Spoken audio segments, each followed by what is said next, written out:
C.O. Davidson's work has appeared in Pseudopod, Vastarian, Cemetery Gates, Georgia Gothic, Generation X, and Hard to Find, an anthology of new Southern Gothic.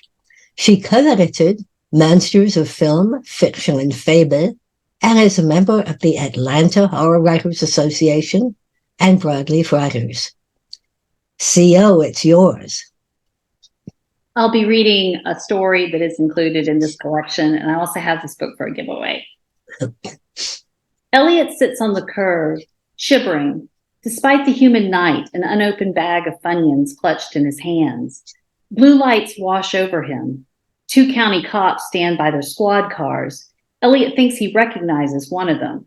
As they talk, their eyes shift to him, then slide back to their notepads, their radios, each other, and then Elliot again. A silent ambulance pulls into the parking lot. Somewhere in the stoplight, in a back room, amid shrink-wrapped pallets of Slim Jims and corn nuts, in the glow of a security monitor, cops huddle, reviewing the tape. In a wash of video blues and static, in the upper left-hand frame, a young girl mixes sodas, 7-Up, Mountain Dew, High C Orange. A suicide, that's what they called it in my day, when you mix all those flavors together. Hip-cocked in white jeans, she slides to the left and tops it with wild cherry Pepsi. She seals her drink and stabs the top with a straw, relief to the boredom of this night. Meanwhile, 5 miles away in the center of town, the football stadium glows, drawing the rest of her classmates, their parents, their grandparents, cousins, most of the town, all of them wanting to feel connected to something bigger than themselves. Like Jesus, she thinks to herself, not knowing that she's already a ghost on this tape. Back pressed against his locker, Elliot watches her cut through the crowded hall, gray eyes, pink lips, blonde crimped hair floating over her shoulders. A head taller than many of the boys, she never walks slump-shoulders, is not embarrassed by her height. She's better than that. Later that night, stretched out on his narrow bed in his small paneled bedroom, carpet mildewed, the ceiling fan turning and turning and turning until his vision blurs and Connie appears, turning and turning and turning in the hallway at school, looking over her shoulder, seeing him, seeing her. She smiles. Last spring, after a Saturday swim meet, was the first time he saw her. Per his detention, he had to clean the locker rooms and pick up trash around the stands at the pool. Chlorine burning his nose, he picks up a wadded paper cup some slob parent dropped, and when he looks up, she's there. Wearing a red suit, tall and wet and beautiful as a knife, she stands by the pool, toes curling over the edge, staring across the water.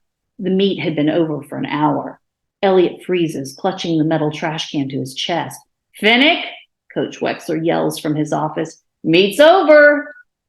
She takes 2 steps back, turns, and walks into the girls' locker room, leaving each damp print behind her that fades in the concrete, each curved like a mysterious note. A week later, he sits on the floor in bound periodicals, the back row of the library. He balances a thick paperback on his knees as he eats lunch, bologna and white bread, no drink. A shadow passes his periphery. He braces himself for the rebuke, another detention. "Sorry, is this aisle taken?" From down here, she looks even taller, loose blonde hair, leather jacket, jeans, those so white tennis shoes. He shakes his head.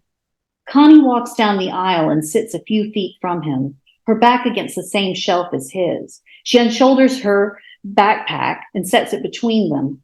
"I didn't realize anybody was here," she says, unzips her backpack, pulling out a Coke and a Snickers. "Want one?"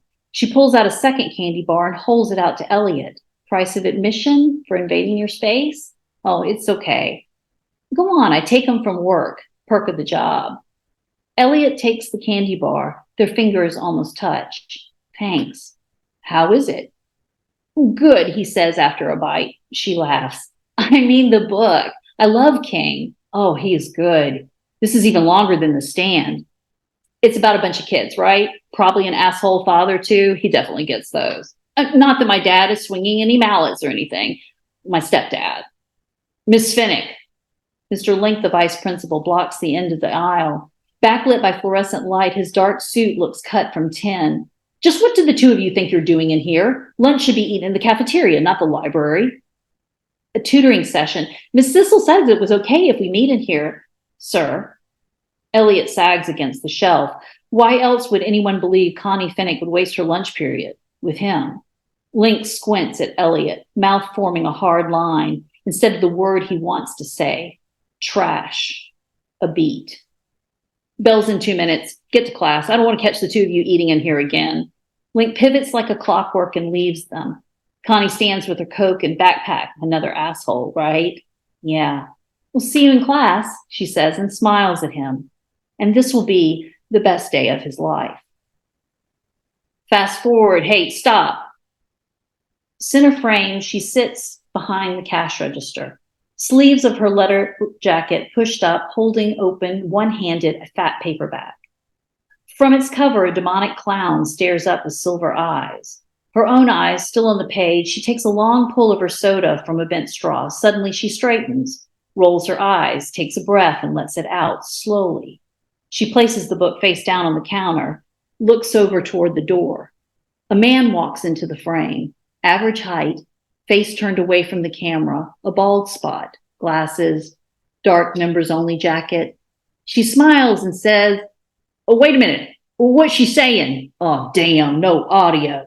A glitch in the tape, snow, nothing but snow. Time stop. 6 minutes later, out of the static, blue October snow, center frame, the counter, an empty space where the girl had been reading. To the left of frame, there, a boy kneeling, back to the camera, baggy jeans, dark hoodie. He stands, turns, stumbling back, a bag of chips in his hands. "That's the kid, right?" "Yep, that's him. Ran his brother in last year. Only a matter of time till that one gets to juvie."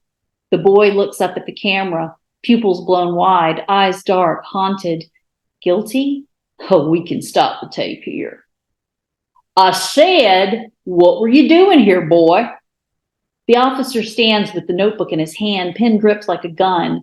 Another cop stands behind him, hands on his belt, stance wide.